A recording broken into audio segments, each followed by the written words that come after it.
इकडे बारामती जिल्हा परिषद पंचायत समितीसाठी थोड्याच वेळामध्ये आता मतमोजणीला सुरुवात होणार आहे। अजितदादांच्या निधनामुळे बारामतीमध्ये शांततेचं वातावरण आहे। बारामतीमध्ये जिल्हा परिषदेचे 6 गट तर पंचायत समितीच्या 12 गणांसाठी मतमोजणी होणार आहे।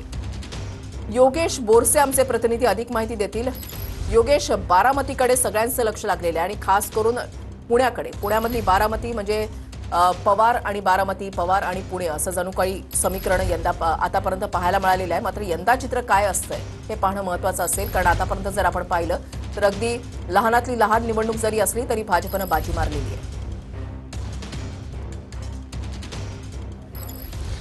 वृषाली, निश्चितच बारामतीकडे संपूर्ण जिल्ह्याचं लक्ष लागून आहे, कारण उपमुख्यमंत्री अजित पवार यांच्या निधनानंतर ही निवडणूक पार पडते आणि ज्या पद्धतीने सुरुवातीला ज्यावेळी निवडणुका जाहीर झाल्या त्यावेळी मोठा उत्साह या जिल्हा परिषद निवडणुकीचा बारामतीत पाहायला मिळाला, कारण अजित पवारांनी देखील तेवढ्या उत्साहात या निवडणुकीच्या प्रचाराला सुरुवात केली होती।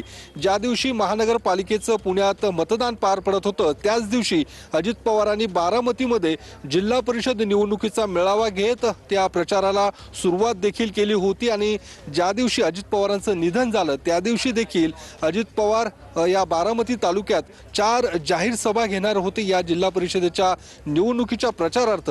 त्यामुळे एकूणच या सगळ्या निवडणुकीमध्ये दुःखाचं सावट पसरलेलं पाहायला मिळालं। बारामती तालुक्यात मतदानाची जी टक्केवारी होती ती देखील घसरल्याचं पाहायला मिळालं। एकूण 54% फक्त मतदान झालेलं आहे, जे दरवर्षी अर्थात मागच्या निवडणुकीमध्ये जवळपास 71% इतकं मतदान या बारामती तालुक्यात झालं होतं। त्यामुळे कुठे ठीक, नक्कीच धन्यवाद योगेश दिलेल्या सविस्तर माहितीसाठी।